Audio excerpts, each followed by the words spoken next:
I'm Heather. I'm Daniela. We wanted to see Tim Minchin again, but it's also just really cool to be around so many smart people. It's the same reason I've never been around so many atheists in one area, and that seemed cool.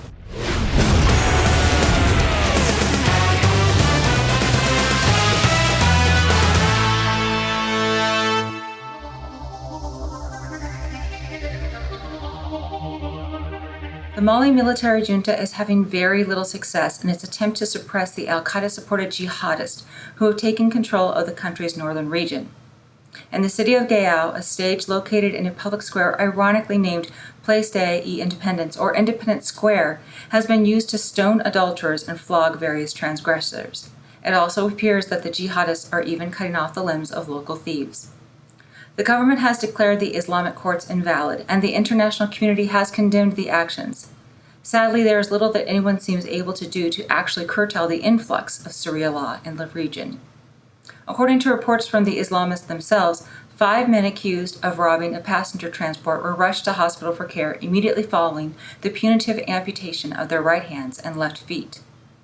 The punishment were meted out without fanfare. However, these cruel acts seem to have temporarily stopped, leaving some to believe that local pressure from the citizenry may be having some positive effect. Fears of Islamic terrorism may have led to the summary execution of several innocent Muslim clerics, some of whom are from the West African country of Mauritania. The tragic incident took place a couple of weeks ago. The 16 preachers, all members of the Dawa sect, were on their way to a conference in the Malian capital of Bamako when they were stopped in the city of Diabali. The Malian government has pledged a thorough investigation, but has yet to offer any explanation as to what may have precipitated the incident.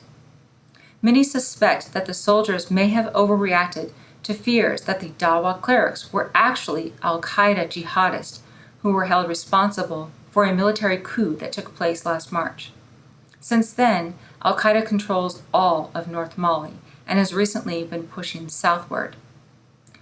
Mauritania's Minister of Foreign Affairs has described the killing as, quote, an indescribable criminal act committed in cold blood without any warning against preachers who were armed with nothing more than their faith, unquote.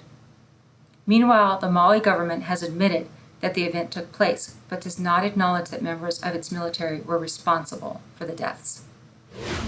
Cardinal Carlo Maria Martini has recently died for complications of Parkinson's disease. The liberal bishop was one of the few to counter the more hardline conservatives within today's Catholic Church.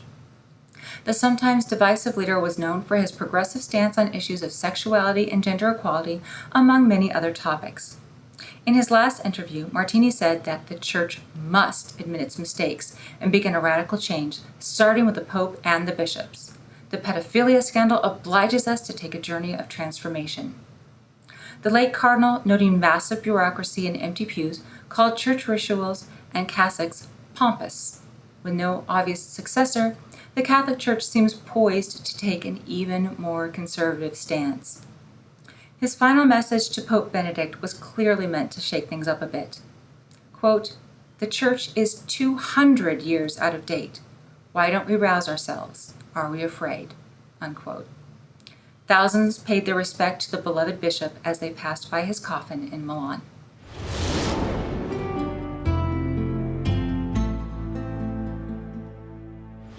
Atheist Roundtable, a gathering place for rational people. Funny pictures and videos. Profound atheist quotes. The religious going crazy. The latest news. World domination. Casual discussions. Baby eating.